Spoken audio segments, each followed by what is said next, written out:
Comment on fait pour se créer une patientèle, de musiciens et de musiciennes? En fait, c'est pas si facile que ça. C'est très rare que j'arrête un patient musicien, donc parce que c'est déjà, c'est pas possible la majorité du temps.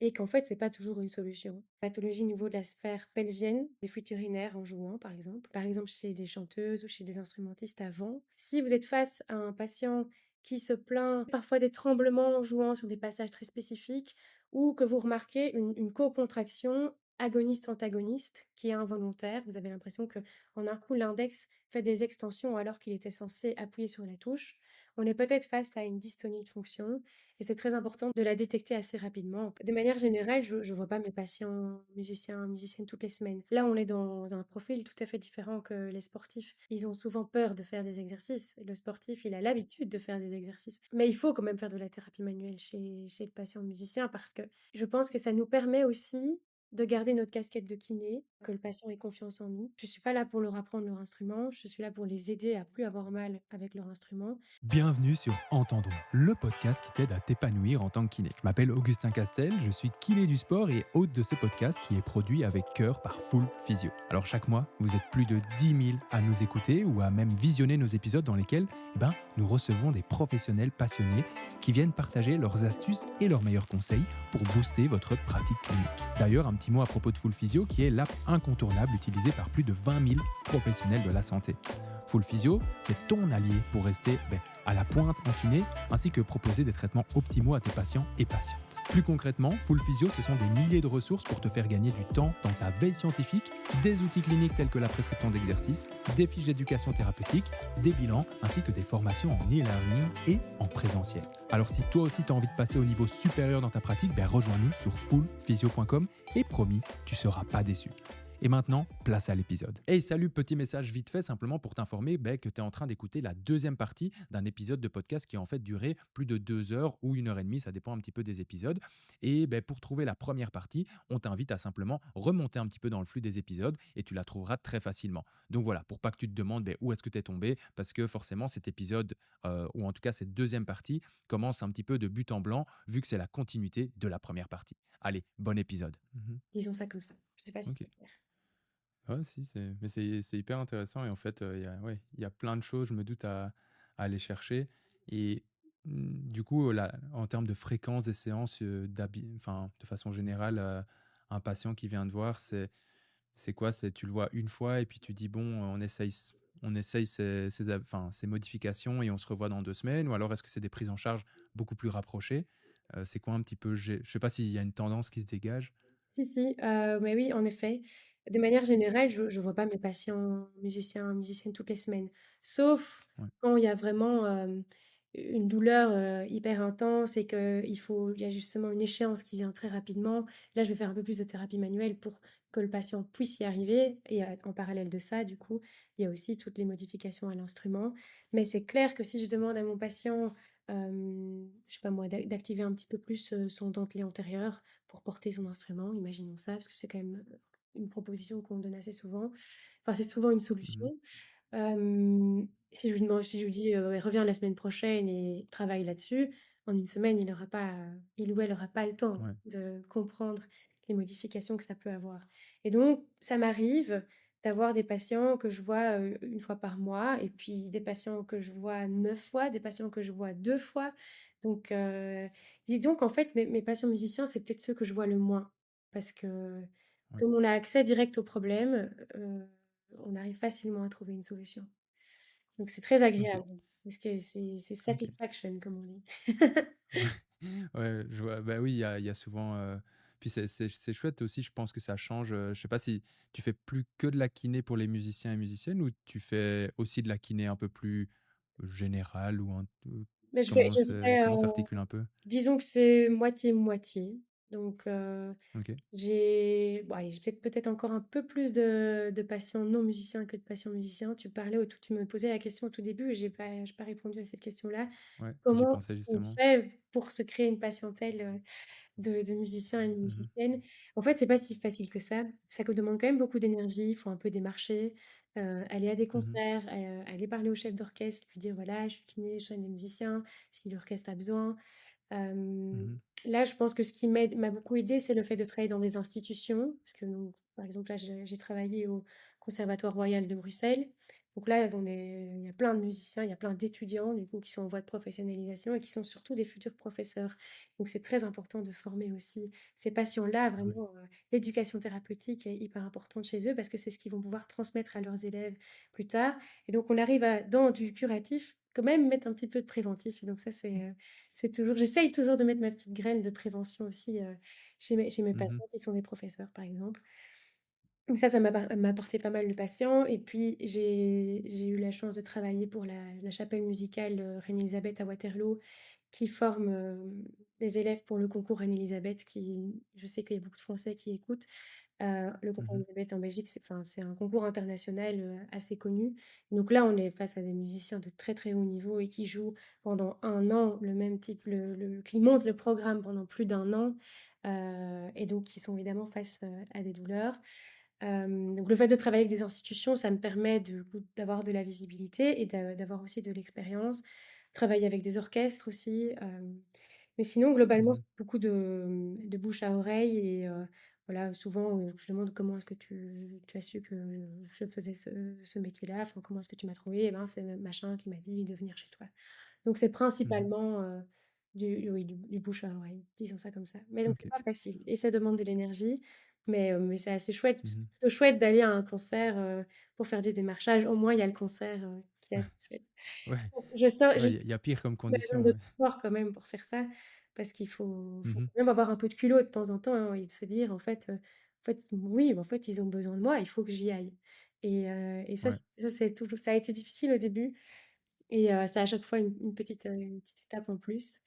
Mais ouais. je pense que c'est quand même important que je garde des patients pas musiciens, juste Mmh. pour garder mon équilibre et moi j'aime la kiné aussi de manière générale, rencontrer des patients qui ont des histoires différentes, qui peuvent m'apporter aussi des choses avec des âges différents, des métiers différents. Hem, Mmh. donc donc voilà. Ouais. Donc c'est pas facile, mais c'est possible. Oui, Donc parce que c'est vrai que ça peut être un facteur qui décourage peut-être un peu les personnes en se disant: «Beh, ouais, mais bon, c'est tellement niche que, j'arriverai jamais à me faire un réseau» et moi je pense qu'à la fois, comme tu dis, bah, une fois que tu as fait les démarches, enfin que tu as démarché et que tu as vraiment ton réseau, je pense que par contre ça peut bien fonctionner, bah, parce que, oui, justement c'est le double tranchant d'une spécialisation assez niche. C'est, beh, que c'est difficile au début, mais une fois que tu es connu et reconnu et que ton expertise est reconnue, en fait, il y a pas beaucoup de, bon, «concurrence» entre guillemets, quoi. C'est pas oui, comme, tu vois les kinés du sport, j'en suis un au final, tu as à chaque coin de rue, hein. Donc oui, c'est clair. Ouais. c'est Mais pas évident. Alors peut-être c'est un ouais. peu l'offre et la demande. Donc, C'est moi, ça. j'ai pas peur du fait qu'on soit plus un jour à être kiné des Mmh. musiciens, parce que je pense qu'au plus on est, au plus on aura de demandes aussi et on aura de la Ouais, visibilité et en fait, les musiciens, même déjà de manière générale, quand je dis que je suis kiné pour musiciens, les personnes de tout métier me disent: «Ah bon? Ah, j'y avais jamais pensé». Mais oui, mais c'est vrai, c'est évidemment, c'est logique, il faut soigner les musiciens. Et il y a même des mmh, musiciens qui savent pas que ça existe. Ils pensent qu'ils sont un peu délaissés et on remarque ça dans la kiné du sport où, les clubs, de sport, ils ont leur kiné, leur médecin, ils ont des équipes médicales. c'est vrai. Un orchestre n'a pas son équipe médicale. Donc forcément, Ah! la prévention, elle se fait beaucoup plus lentement et en général et ça aussi c'est important de le savoir, quand un musicien arrive dans notre cabinet, c'est une réflexion qui est réfléchie, qui est mûre. Ça fait longtemps qu'il y Mmh. a pensé. Il a réfléchi: «Est-ce que je vais voir quelqu'un? Oui, mais si je vais voir quelqu'un et qu'après il comprend pas mon problème, peut-être que ce sera plus difficile». Donc on se retrouve face à des patients qui arrivent au cabinet avec, beaucoup d'attentes, et donc ça, c'est un peu de pression à gérer quand même aussi. Donc ils sont pas il y a pas besoin que Mmh. c'est pas obligé que ce soit, une star pour qu'il y ait de la pression, hein, dire, il y a de la Ouais. pression même avec des musiciens, peu connus. Mmh. Beaucoup d'attentes, mais aussi, un engagement hyper important. Donc si je propose un exercice à un patient, je sais qu'il va le faire. Donc il Ouais. faut que je Ouais. réfléchisse comment expliquer l'exercice à mon patient et qu'on choisisse vraiment ensemble, que ce soit déterminé, OK, tu peux faire cet exercice-là tous les jours ou tous les 2 jours et vraiment accompagner un accompagnement qui est super important à ce niveau-là. Ouais, OK. Ouais, mais c'est vrai que là, tu parles de renforcement et enfin, plus d'exercice, mais aussi du coup, par extension, de renforcement musculaire. On en parle souvent, encore une fois, dans les troubles, musculo-squelettiques. On dit que, voilà, l'actif a de plus en plus de place, au final, dans nos prises en charge. Est-ce que, voilà, cette approche, ce paradigme de l'actif a sa place aussi dans la kiné pour musiciens et musiciennes? Et si oui, ben voilà, est-ce que le renforcement musculaire, qu'est-ce que tu prescris aux patients généralement? Est-ce que c'est un peu des exercices similaires à ce qu'on pourrait retrouver dans d'autres pathologies plus classiques, ou bien est-ce que c'est un peu plus atypique? Ouais, dis-moi un petit peu. Bah, c'est clairement le challenge, hein, parce que, bah, déjà, souvent, quand on pose la question aux patients: «Est-ce que vous faites du sport?» Parce que pour moi, ça Mmh, va on peut déjà, comprendre si le patient a justement envie de faire beaucoup d'exercices ou pas. Enfin, il faut déjà un petit peu mmh, capter, le caractère du patient. Souvent, ils me disent: «Non, non, non, je fais pas de sport parce que j'ai peur de me blesser». Et donc ça, évidemment, on comprend. Un pianiste ne ouais, va rarement faire du volley-ball parce qu'il se dit: «Bah, je vais me faire mal avec la balle». Donc déjà, ouais, les sports d'équipe, souvent, ils en font pas. Pourtant, ce serait intéressant au niveau de leur hygiène de vie d'avoir quand même autre chose que la musique mmh, et donc ouais, d'avoir des interactions sociales avec d'autres personnes que des musiciens et musiciennes. Et ça, c'est une question d'hygiène de vie et cetera. Hem, en gros, globalement, bon, disons que je prescris pas toujours des exercices à mes patients musiciens. Dans un premier temps, pour la 1re raison, c'est qu'ils ont pas le temps de les faire. La mmh, deuxième raison, c'est que souvent les modifications à l'instrument suffisent, mais pas toujours. OK. Donc dans ce cas-là, en effet, oui, il faut remettre une charge sur le tendon progressive avec l'instrument et avec des exercices. Et donc là, il faut vraiment on parlait de plan de travail, de planification du travail, tout à l'heure au niveau des heures de travail et cetera. On peut intégrer des exercices dans cette planification du travail, mais on ne va pas proposer que des exercices. On va leur dire: «OK, tu peux faire ces exercices-là avec cette intensité-là et cette fréquence-là, mais en parallèle, au niveau de ton instrument, tu ne vas pas arrêter de jouer, mais tu joues, autant de temps avec, ce tempo-là», par exemple, et donc en fait, ça se planifie un peu de la même façon, les exercices et le plan de, disons que le timing, au niveau du travail. Et comme je Mmh, disais tout à l'heure, quand on donne un exercice à un patient musicien ou musicienne, souvent, ils le font. Donc ouais, on peut compter sur eux et ça, c'est génial, mais il faut le savoir. On peut pas dire, heu: «Oui, oui, mais oui, tu peux le faire un peu tous les jours, et tu verras bien, ouais, ça passera». Ça fonctionne pas. ouais, Et alors ouais, là, probablement que soit ils le feront vraiment tous les jours, soit ils le feront pas du tout, parce qu'ils ont peur. ouais, Donc si on OK. prescrit des exercices, globalement, il faut vraiment le décider avec le patient, choisir ensemble et que le patient soit vraiment acteur de son traitement à ce moment-là. Mmh, OK. Et tu as, la place de la thérapie manuelle, dans ta pratique? Donc, plutôt, enfin, quand je dis thérapie manuelle, on va me dire: «Oui, mais la thérapie manuelle, ça comprend aussi l'actif». Mais on va plus parler, du coup, de l'aspect manuel de la Oui. thérapie manuelle. Ça occupe quelle place? Est-ce que c'est comme la kiné, j'ai envie de leur dire classique? Ou, est-ce que, voilà, tu remarques que vu que tu fais un peu des 2, est-ce que tu l'utilises plus avec les musiciens? Si oui, pourquoi? Sinon, pourquoi? Beh, je pense que je l'utilise plus ou moins de la même façon. Mes patients qui sont pas musiciens, bah, je leur fais faire, bah, pas mal d'exercices et un peu de thérapie manuelle. Mes patients musiciens, ce sera surtout avec l'instrument. Donc la partie exercice Mmh, du patient non musicien, en fait, c'est instrument, au niveau du patient musicien. Hem, mais il faut quand même faire de la thérapie manuelle chez le patient musicien parce que je pense que ça nous permet aussi de garder notre casquette de kiné, et que le mmh, patient ait confiance en nous.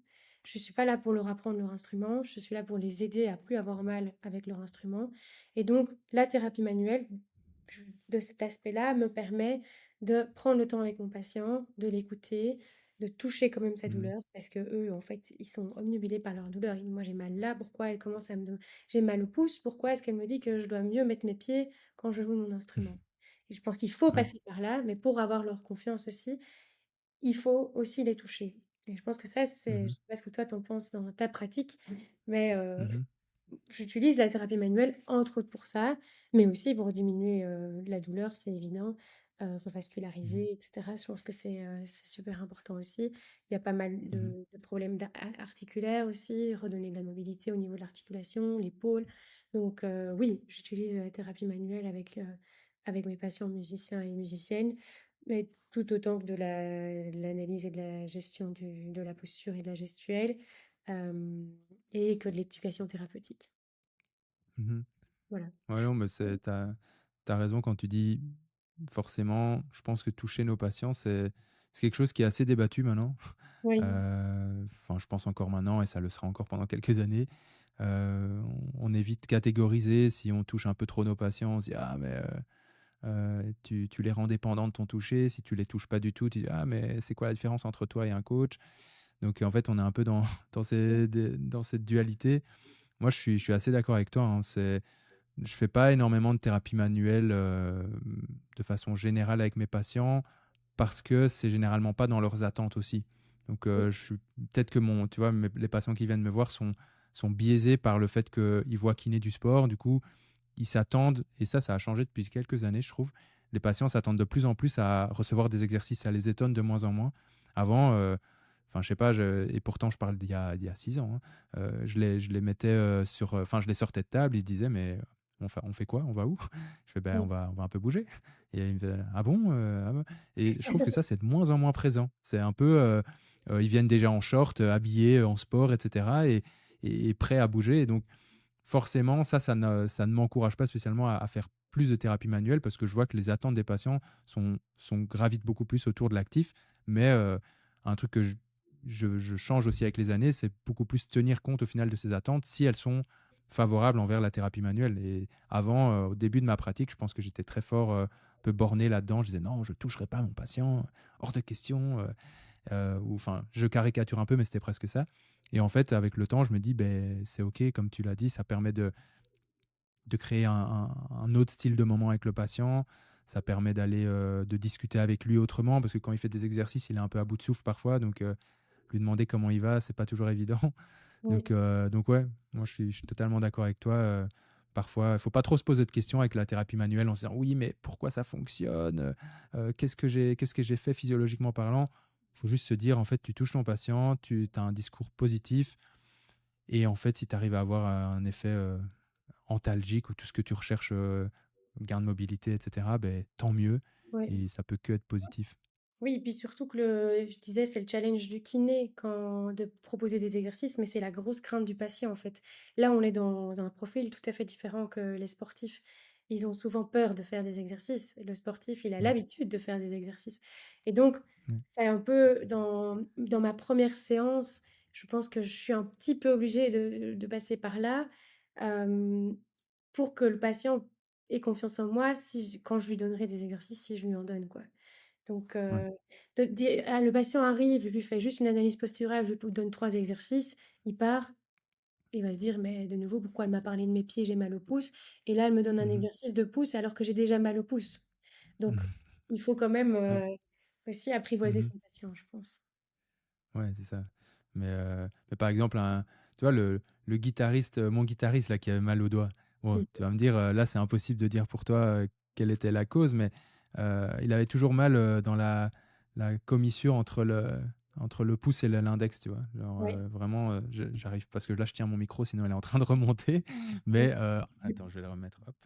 En gros, il avait mal ici, pour ceux ou celles qui voient pas. Ouais, je sais pas comment décrire ça, tu le décriras peut-être mieux que moi, mais Oui, c'est entre le pouce l'adducteur et du l'index. pouce, disons ça. Voilà, commissure du pouce, Mmh. voilà, tout simple. Oui, Et bah, ben, il avait mal, adducteur et abducteur du pouce, tu vois? Tu peux avoir les 2 muscles, qui mmh. sont surchargés avec le manche, quoi, ouais. Ah bah, voilà, il avait mal après, 30 minutes, il arrivait plus à jouer. Et j'ai un peu essayé plein de choses. J'avais essayé de la thérapie manuelle, lui masser de façon un peu au feeling, cette zone-là. Je lui avais fait à l'époque, un peu de renfo avec des élastiques, tu vois? Enfin, mais à ce moment-là, ma grosse limite, c'est qu'il venait pas au cabinet avec son instrument, et en fait, peut-être qu'il y avait juste une question de posture ou j'en sais rien. Oui, Enfin, ça, c'est plus à toi de me dire, mais oui, bah, probablement. par exemple, là, les questions qu'on pourrait poser à ce patient-là dans l'anamnèse, ce serait déjà, bah, est-ce que c'est la guitare qu'il a l'habitude d'utiliser? Mmh Principalement. mh.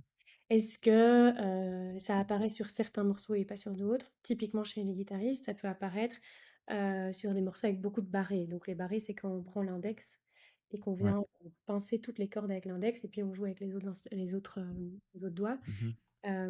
J'ai un patient un jour qui avait justement cette douleur-là, guitariste. Il joue et tout, je me dis: «Non mais ça va, il met pas trop de pression avec son pouce, il y a pas d'hyperextension. Le pouce est plus ou moins en face, du majeur et pas trop en face de l'index. J'ai l'impression que les muscles posturaux à l'intérieur de la main, ils travaillent bien».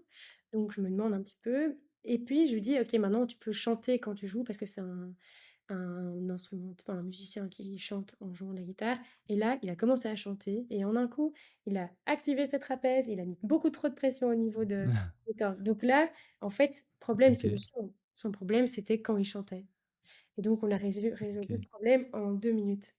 Donc OK. ça, c'est une histoire, une belle histoire qui se termine bien avec qui est rapide, mais c'est clair que Mmh. c'est un peu challenge, quand il y a ces oui, cette surcharge au niveau du pouce et globalement, ce qu'on peut Mmh. regarder, c'est déjà peut-être ajuster la position de la sangle pour que le poignet soit moins cassé et que du coup les Mmh. fléchisseurs des doigts soient plus faciles à activer. En gros, il faut quand on est face à un patient, il faut, par exemple dans le cas de ce patient-ci, c'est qu'est-ce qui surcharge? Mmh. Probablement qu'il surcharge un muscle dynamique. Comment est-ce Ouais. que je pourrais faire pour décharger le muscle dynamique? Peut-être en utilisant un muscle postural. Dans ce cas-là, ce OK. sera par exemple les muscles intrinsèques de la main.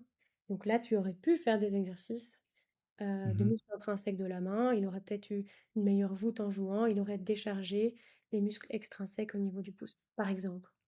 Et ça, c'est en OK. deuxième temps. Ah! Après Ouais. avoir peut-être adapté la sangle, adapté le siège s'il jouait assis. Donc voilà. Ah, Mais c'est il y a hyper des solutions. intéressant. En fait, Ah ouais. ouais, il y a tellement de choses à regarder et ça, je suppose, bah, voilà, pour en reparler aussi, mais c'est des choses que vous abordez aussi dans la formation que vous mettez en place? Je suppose vous prenez quoi? Chaque, instrument ou chaque, c'est quoi un peu la le Ben, en module fait, enfin le on a beaucoup de cas cliniques en fait, qui viennent, pendant la formation, OK, parce que comme ça on fait l'analyse tous ensemble. OK. On essaye d'avoir des cas cliniques, avec des instruments différents, des répertoires, donc des styles de musique différents, des âges différents, même d'avoir, des formations différentes. Ça, c'est une question importante aussi dans l'anamnèse. Quelle est la formation? Est-ce que c'est une formation, académie, conservatoire et cetera? Ou est-ce que c'est autodidacte? Tout ça, c'est assez important et donc on essaye d'avoir disons un panel de musiciens en cas clinique, Mmh. assez, large pour pouvoir, se familiariser avec tout type d'instruments et tout type de musiciens et musiciennes. OK. Et tu vois, quand tu parles du type de formation, moi, par exemple, j'ai appris la guitare, enfin, je suis pas du tout un maestro, hein, mais j'ai appris la guitare tout seul, depuis que j'ai, je pense, 12-13 ans. Est-ce qu'il y a plus de douleur chez les personnes qui ont appris toutes seules que, par exemple, les personnes qui ont fait, le solfège, les machins, ou pas spécialement pour ces je sais pas Beh, s'il y a on peut déjà des dire données dans la que littérature, mais on voit ça dans la littérature scientifique, hem, qu'au niveau du répertoire, ce serait les musiciens classiques qui auraient plus de douleur quand on compare avec quelqu'un qui joue du jazz, par exemple. Parce que quand on est OK. derrière, une partition classique, on est vraiment, guidé par la partition, il faut vraiment faire ce qu'il y a écrit sur la partition. Quand on fait du jazz, il y en a plus d'improvisation. Donc ça, c'est on compare, 2 styles de musique, mais avec des cours, en académie et en conservatoire, par exemple. Mmh. Un musicien autodidacte, le risque, ça va être le mimétisme. Par exemple, je joue de la guitare, j'adore le rock et je joue comme mon idole. Parce qu'il met sa guitare très basse et moi je trouve ça trop stylé, donc je vais faire comme lui. Alors c'est évident qu'on n'a pas le même corps que notre idole et que probablement c'est pas adapté et ça se trouve en fait, il a mal aussi. Donc globalement, il faut Ouais. éviter de tomber dans le piège du mimétisme quand on est autodidacte. Mmh. Mais il y a du mimétisme aussi avec les professeurs, hein, donc clairement, Ouais. il y a OK. on peut très bien ne pas se blesser en étant autodidacte aussi, quoi. OK. OK, bon, bah, ça va, je suis pas condamné à être blessé alors ça Bon, ça ira. alors je vois, j'ai pas encore eu trop de douleurs, juste, des crampes, aux mains quand je jouais et que je faisais beaucoup de barré, mais ça, Voilà. je pense que ça tu vois, si quelqu'un vient, te voir et ça fait, je sais pas moi, 2 mois qu'il a commencé la guitare, je parle de la guitare parce que c'est la seule chose que je connais, et il te dit: «Ouais, mais ça me brûle vraiment», de nouveau dans cette commissure-là, tu vois, dans les muscles de la main. Est-ce que au final, dans ce cadre-là, est-ce que c'est pas juste normal, par exemple? Est-ce que c'est juste une adaptation qui doit un peu faire son temps aussi, après que ça prend peut-être quelques mois à avoir la force nécessaire pour faire, ces barrés ou pas spécialement? Ou c'est pas «normal» entre guillemets de ressentir cette brûlure ou ces choses comme ça? Bah, pour moi, si on a le symptôme de la brûlure ou autre, c'est qu'on est peut-être déjà dans un syndrome de surmenage qui va vers la Mmh. tendinopathie. Donc il faut quand même, faut pas toujours se dire, catégoriser en mode: «Voilà, il joue que depuis 2 mois, c'est bon, ça ira plus tard». Justement, Ouais. c'est le moment de lui expliquer comment fonctionne le Mmh. corps, quel muscle porte sa guitare et quel muscle appuie sur ses cordes, par exemple. Pour donc OK. soit on aura eu un quelque chose de curatif parce qu'il y en avait besoin et tant mieux, il aura plus mal, il aura compris. Ou alors, il était en train de s'adapter et très bien, mais au moins il aura eu de la prévention pour la suite. Et aussi, il Mmh. faut pas oublier que juste aider le patient à mieux adapter son corps à son instrument, ça lui permet aussi d'évoluer dans son instrument au niveau des aspects techniques. Donc, dans Mmh. ce cas-ci, c'est hyper important. Ça fait 2 mois que je joue de la guitare, c'est important que j'aille consulter si je sens déjà des douleurs, parce que ça va peut-être être une pathologie ou justement un frein dans la suite de mon apprentissage. Donc on a un rôle OK. en tant que kiné aussi pour les aider à évoluer dans les aspects techniques de l'instrument. OK. Donc c'est Et ça m'est au déjà final, arrivé, hein, c'est pas d'avoir si des mal, ouais. patients, qui jouent que depuis 2 mois, hein, et en fait, du coup, là, le problème, il se résout hyper rapidement et ça, c'est trop bien. OK. Ils comprennent très vite parce qu'ils ont pas encore, tellement de enfin, au niveau plasticité cérébrale, par exemple, c'est beaucoup plus facile. Ils arrivent plus Ouais. facilement à changer un mouvement que quelqu'un qui, joue depuis, des années. Ouais. C'est vu que tout est un peu nouveau, c'est encore le temps de changer ce qui entre guillemets «va pas», quoi. Oui, tout à fait. OK. Et tu vois, on a parlé brièvement, de loin, de posture et cetera quand on joue avec des instruments. On dit souvent que actuellement il y a pas de bonne ou mauvaise posture et que la bonne posture, c'est la suivante, comme disent les anglo-saxons. Hem, Est-ce que c'est vrai aussi dans tout ce qui est, instrumentiste, en tout cas dans les musiciens et musiciennes? Est-ce qu'il y a pas de bonne ou mauvaise posture? Est-ce qu'on peut considérer qu'au final chacun, pourra s'adapter à sa posture s'il y est exposé de façon graduelle, voilà. Ou est-ce que justement, bah, non, en fait, il y a quand même un registre de bonne posture à retenir et à adopter? Beh, c'est une super question, hein, parce que on est vraiment confronté à ça, même pour nous-mêmes dans la vie de tous les jours. Moi, je sais que la bonne posture n'existe pas et que la solution, c'est le mouvement. Mmh. Et en fait, pour mes patients musiciens, disons que c'est pareil, sauf qu'on est quand même face à des patients qui sont dans une position prolongée pendant plusieurs heures avec des gestes répétés qui s'ajoutent dessus. Donc moi, en fait, j'aime bien parler de gestuelle, plus que de posture. Donc j'explique comme ça à mes Mmh. patients, je leur dis que la posture, c'est sur papier la position, la meilleure pour toi parce que tu es différent de moi, donc on n'aura pas la même posture de base, mais c'est notre base pour notre gestuelle et la gestuelle, du coup, c'est le mouvement autour de cette posture-là. Donc on est quand même un peu obligé de parler posture avec eux parce que il faut qu'ils aient cette base-là pour que leur gestuelle soit adaptée et qu'ils aient des bonnes bases. Hem, mais je leur explique que s'ils restent dans la même posture, même si c'est la meilleure sur papier, ils auront quand même une contrainte trop importante sur certaines structures. Donc, en Mmh. fait, ce que j'explique globalement, à mes patients, c'est: si tu as une articulation fixe, tu risques d'en fixer une autre. Si Mmh. tu n'utilises pas, tes muscles posturaux, tu risques de surcharger tes muscles dynamiques. Et donc là, Mmh. ça les aide déjà à comprendre: «OK, j'ai des muscles posturaux», je leur explique évidemment quels sont les muscles posturaux, quels sont les muscles dynamiques. Et donc là, on est en fait dans la posture et la gestuelle en même temps, mais dans quelque chose dans du mouvement, quoi. Donc ça OK. permet de les éduquer aussi au mouvement comme ça. Je sais pas si ça répond OK. bien à la question, mais Ouais. Non, si, si, OK. Donc il y a quand même effectivement une question de posture, malgré tout Oui. dans la façon dont on joue, et c'est compréhensible en soi, hein. Je On peut se dire qu'avec un violoncelle, bon, j'en ai jamais tenu un dans mes mains, mais quand je vois le bazar à chaque fois, c'est un monstre. Donc je me dis, c'est évident qu'il doit y avoir quand même une meilleure façon qu'une autre de peut-être avec, je pense une marge évidemment, qui peut, enfin, c'est pas strict, ça peut être un petit d'une façon ou d'une autre, mais comment dire? On va dire une façon qui serait meilleure que l'autre, mais avec une marge de tolérance quand même. Ça, je Voilà. pense que tout le monde ne doit pas porter, le violoncelle exactement de la même façon, mais quand même dans une certaine plage, Oui, voilà. Bon, oui, c'était disons la ça. phrase était difficile à dire, mais je pense que voilà, je franchement, même moi, je me suis pas compris, mais j'espère que ceux ou celles qui nous écoutent auront compris. Non, ouais, je pense que c'est clair. Mais et globalement, je rajouterais au fait pour aider comment j'explique à mes patients, c'est en fait, c'est trouver une position confortable qui me permet de, varier mes contraintes quand je joue. Disons OK. ça comme ça. Ouais, Donc OK, ça veut dire, répartir la charge sur le corps et utiliser plusieurs groupes musculaires pour me permettre de diminuer la charge sur mes tendons, parce qu'on parle souvent quand même de tendinopathie et avoir accès, aux aspects techniques dont j'ai besoin, les nuances et cetera. OK. Voilà. Et toi, tu parlais, voilà, du fait que toi, tu pratiquais certains instruments. Est-ce que ça t'est déjà arrivé d'avoir des patients qui viennent, qui jouent un instrument que tu ne connais pas? Parce que je me dis qu'il peut exister pas mal d'instruments, mais et dans ce cas-là, comment tu fais? Tu vois? Parce que si la personne, elle se dit: «Ah, mais je vais voir un kiné pour musicien».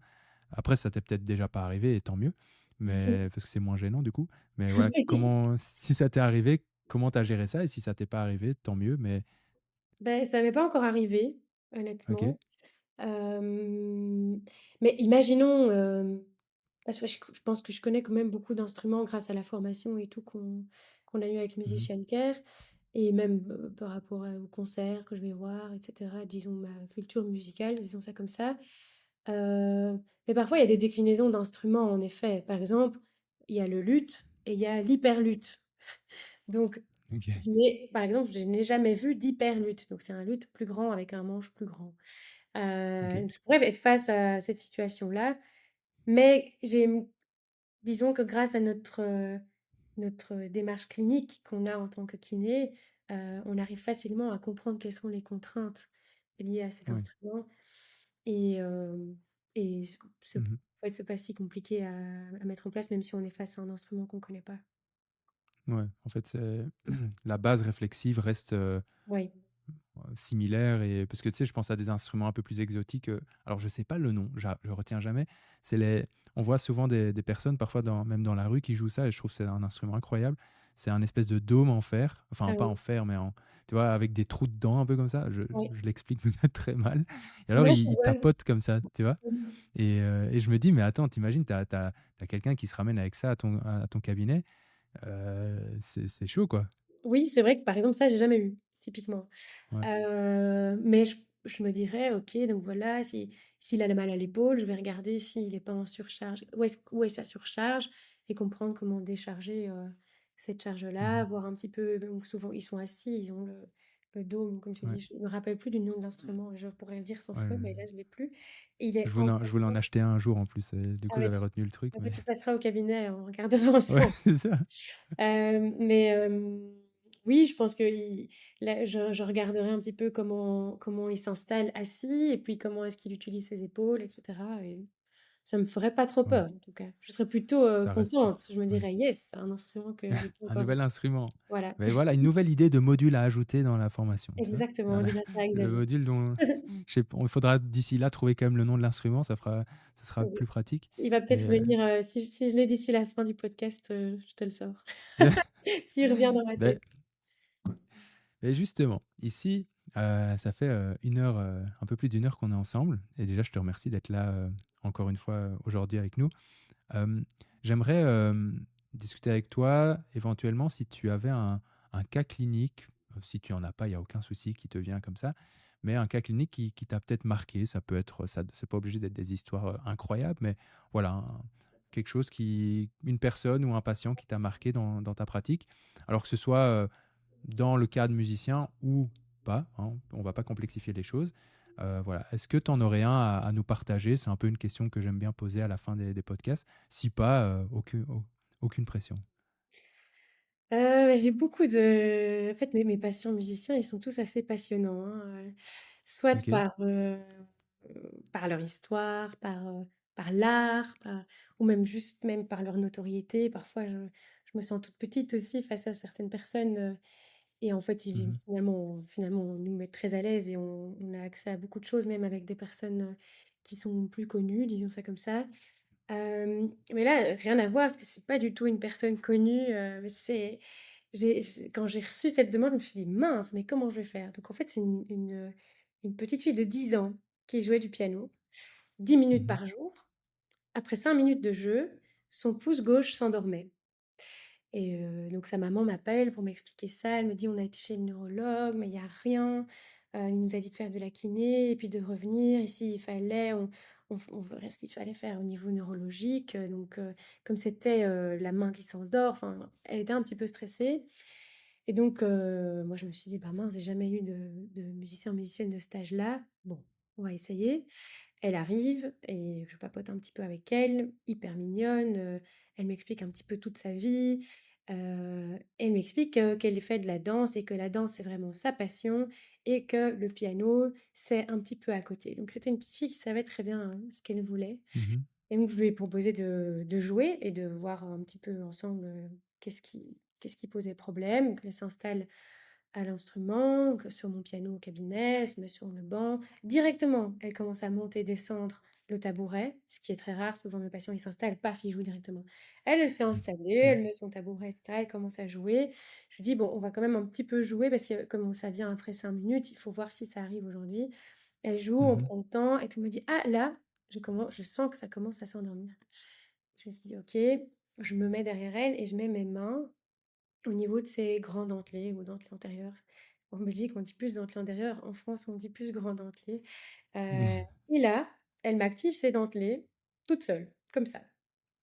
Et donc elle me OK. dit ça, je lui dis: «OK, tu gardes ça et maintenant tu imagines que tu es en train de danser quand tu joues».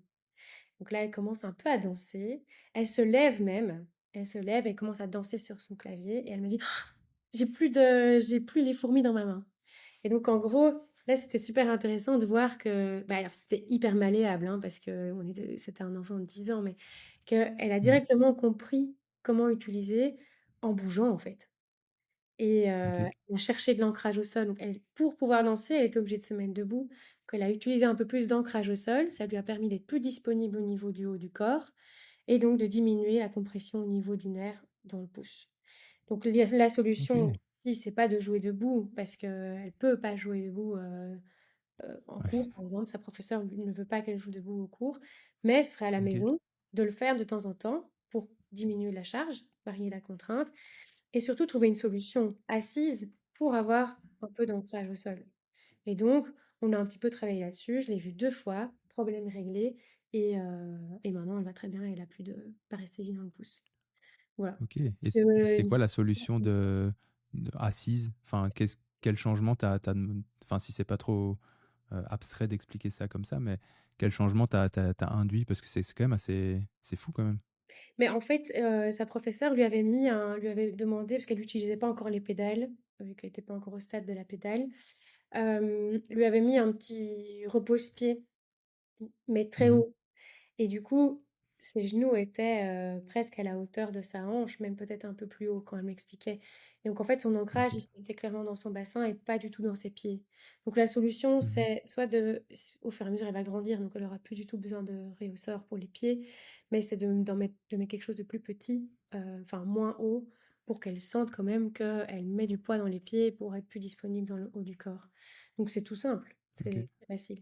Et de lui dire que le jour où elle sent qu'elle a plus besoin de ça, elle peut l'enlever. OK. Et du coup, c'est quoi l'explication avec l'ancrage et cetera pour ceux ou celles qui peut-être et dont moi, hein, qui connaissent moins ça? Quel est le lien entre, cet ancrage, cette disponibilité du haut du corps et la paresthésie qu'elle sentait? Mais en gros, ici, c'est comme si elle utilisait donc avec elle avait aucun ancrage, en fait, au niveau des pieds. En fait, il y avait que la moitié de son corps, enfin, il y avait la partie supérieure de son corps qui devait encaisser toutes les charges. Donc en déchargeant un petit peu, en OK. utilisant plus les pieds, on rend plus de OK. disponibilité au niveau du haut du corps. Mais je pense qu'ici, c'est pas ça qui a fait ça a aidé à enlever la paresthésie, mais ce qui a le plus aidé, c'est l'activation du dentelé pour porter son épaule plutôt par le bas que de porter l'épaule avec ses trapèzes, Mmh. puisqu'on remarquait qu'elle lui levait quand même pas mal les épaules.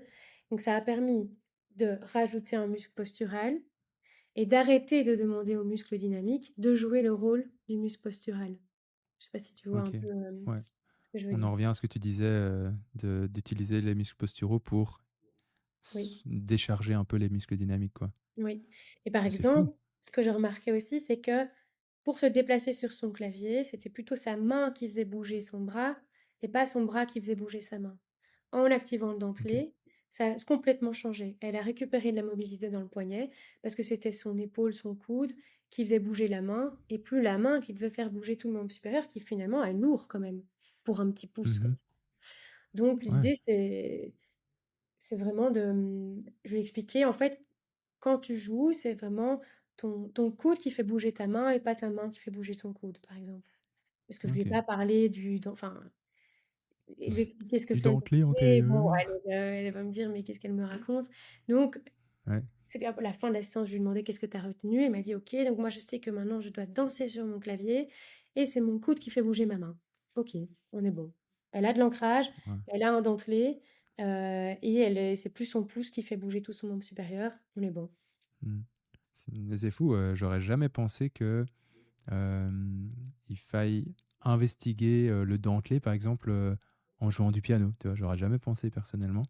Donc c'est hyper intéressant et après c'est quelque chose, hein, c'est une performance d'arriver à faire ressentir, je trouve, le dentelé, surtout chez une petite comme ça, mais même chez un adulte, voilà, accompli, ressentir le dentelé en jouant et cetera, enfin, en tout cas, prendre conscience, c'est pas évident, c'est une double tâche en plus, voilà, presque. Oui, oui, clairement, mais Heu, du coup, moi, j'utilise beaucoup les feedbacks, donc je mets mes mains sur leur dentelé, ils doivent pousser contre mes mains ou bien je leur mmh, demande de pousser un peu dans mon coude, donc ils ont leur instrument dans les mains, imagine un violon et le coude gauche, je mets ma main au niveau du coude, ils doivent venir pousser et ils sentent le dentelé et à la maison, une petite astuce assez intéressante, c'est de mettre une ceinture au niveau du cou de la ceinture, scapulaire, en fait, ou juste en dessous des ah oui. aisselles et comme ça, quand ils jouent, ils sentent qu'ils doivent pousser contre la ceinture.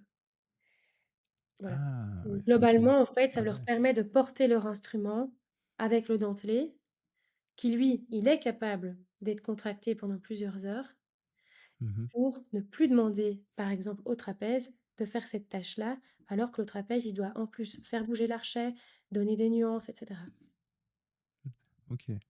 Bon, bah, c'est hyper intéressant et ben, écoute, on arrive, je pense, au au bout de ce podcast parce que, voilà, tu nous as déjà donné, plus d'une heure de ton temps, c'est déjà Ça hyper fait chouette. plaisir. Bah, en tout cas, je te remercie encore une fois de nous avoir partagé un petit peu toutes ces informations. Je pense que c'est vraiment hyper intéressant de recevoir comme ça des passionnés et eux, par leur, domaine spécifique, dans la kiné. Et donc voilà, je te remercie d'avoir partagé tout ça. Et puis je mettrai, Merci à toi. de toute façon ton compte Instagram et tout ce que tu veux, mais Trop dans bien. la description, comme ça ceux ou celles qui nous écoutent peuvent te retrouver, facilement. Parce que tu as un compte Instagram aussi, Oui, faut c'est le ça. dire. Il n'est Oui, pas que encore, j'essaie alimenté, d'alimenter. très fréquemment, mais quand même. Non, mais c'est Heu, difficile à faire et j'ai à cœur de vraiment bien d'expliquer bien les choses et du coup, je prends mon temps pour le faire, mais je mmh, pense que ça peut faire partie de la prévention et que mes patients carrément. peuvent profiter du coup de ça, mais aussi les autres kinés, moi je suis beaucoup de Mmh mh. kinés sur Instagram et c'est ça qui m'a poussée aussi à le faire et ça Mmh. m'aide, dans, par exemple des spécialisations où je suis moins à l'aise, de suivre certains kinés sur Instagram. Mmh. Donc le but, c'est d'aider et de faire de mon mieux, mais c'est un métier à part entière, hein, d'être instagrammeur ou Ouais. instagrammeuse. Ah Donc oui, ça voilà, prend du temps, c'est hyper chronophage, je te le confirme. ouais. Mais après voilà, c'est une chouette aventure aussi et c'est C'est chouette de partager des choses. On a la chance de pouvoir le faire aujourd'hui en 2025, de partager avec plein de gens comme ça, très facilement, juste en se filmant au final et avec une bonne qualité quand même maintenant avec les téléphones ouais. actuels et autres. Donc voilà, bah, écoute, je te souhaite une très, très bonne journée et puis voilà, au Bah, plaisir de merci se Augustin. re-rencontrer virtuellement. Avec grand plaisir et bah, merci pour ton accueil et merci à tous les auditeurs et auditrices de nous avoir écoutés. Si un jour vous avez besoin de juste d'aide, vous pouvez toujours m'envoyer un petit message et si je peux aider à distance, avec plaisir. Même, de temps en temps, on est 2 kinés sur un patient. Quand les patients habitent plus loin, je fais l'analyse et cetera et par exemple, les patients viennent de Mons ou de France, Mmh. je fais l'analyse et puis je communique à l'autre kiné pour qu'il y ait un suivi, s'il y a besoin d'un suivi plus régulier, dans une autre région. Donc, faut pas hésiter, Trop c'est avec intéressant. grand plaisir si vous avez des questions. Trop bien. Eh ben, je pense pas qu'ils hésiteront vu ta passion. Allez, bah, J'espère. écoute, Très passe bien. une belle journée et à très, Merci très vite. Augustin, Ciao, à ciao. bientôt. Au revoir. Alors avant de te quitter, simplement un petit message pour te remercier, toi qui es en train d'écouter ou de visionner ce podcast. Je ne sais pas si tu nous regardes plutôt sur YouTube ou si tu nous écoutes plutôt sur Spotify, Deezer, Apple Podcasts. Bref, il y a plein de façons de nous consulter. Mais donc voilà, merci beaucoup simplement, mais parce qu'aujourd'hui, vous êtes plus de 10 000 à nous écouter ou à nous visionner chaque mois sur Entendons. C'est vraiment un énorme cadeau pour nous de voir qu'il y a un tel engouement derrière le podcast, que vous êtes de plus en plus nombreux et nombreuses à nous suivre et à même nous faire vos suggestions en message privé. Bref, c'est vraiment une énorme récompense pour nous. En plus de ça, eh bien, vous êtes beaucoup à nous mettre des notes 5 étoiles sur vos plateformes d'écoute préférées. Et ça aussi, c'est hyper précieux. Ça peut sembler bateau parce que je me doute que dans tous les podcasts, vous entendez la même chose. Mais en tant que créateur de contenu et en tant qu'hôte de ce podcast, à titre personnel, je peux vous le dire, c'est vraiment une énorme récompense pour nous, mais de voir au moins que vous mettez eh bien, 5 étoiles sur les plateformes d'écoute. Ça peut sembler rien, mais je vous assure que ça permet non seulement de nous référencer davantage, mais également ça nous donne eh bien, un feedback direct de ce que vous avez pensé de ce podcast. Donc voilà. Encore une fois, mille merci. N'hésitez jamais à venir nous faire une suggestion, que ce soit pour un invité ou une invitée que vous aimeriez voir, une thématique ou bien d'autres choses. On est vraiment ouvert à tout. Si jamais vous voulez en discuter, eh bien, n'hésitez jamais aussi à nous envoyer un mail, soit sur mon adresse mail augustin@fullphysio.com ou bien sur nos canaux, que ce soit sur Instagram, etc., en message privé. On essaiera toujours de répondre dans les plus brefs délais. Allez, encore mille merci pour ton soutien, encore mille merci pour votre soutien, et puis bah, je vous dis à très très vite dans vos oreilles. Ciao, ciao.